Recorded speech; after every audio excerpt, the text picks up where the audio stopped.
Hello అందరికీ, అందరూ ఎలా ఉన్నారు?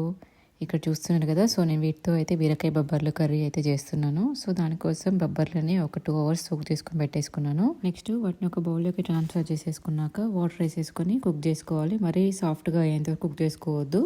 మామూలుగా ఉంచేసుకోవాలి. ఇలా కాకుండా కుక్కర్‌లో కూడా కావాలి అనుకునే వాళ్ళు అలా కూడా చేసేసుకోవచ్చు.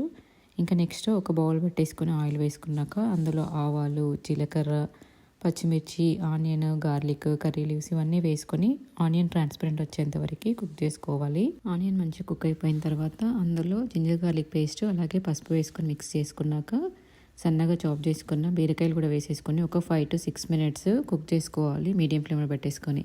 అది కొంచెం సాఫ్ట్గా అయిపోయిన తర్వాత ఇందాక కుక్ చేసుకున్న బొబ్బర్లు కూడా వేసేసుకొని 2 minutes లో ఫ్లేమ్లో ఆయిల్లో ఫ్రై అవ్వనివ్వాలి. నెక్స్ట్ టేస్ట్కి సరిపడినంత salt, chilli powder, coriander powder కూడా వేసేసుకొని సిమ్లో పెట్టేసుకొని కుక్ చేసుకోవాలి. మొత్తం మంచిగా కుక్ అయిపోయింది అనుకున్నాక లాస్ట్ ఫైనల్గా కొరియండర్ వేసేసుకొని స్టవ్ని ఆఫ్ చేసుకోండి. బీరకాయ బొబ్బర్లు కర్రీ రెడీ.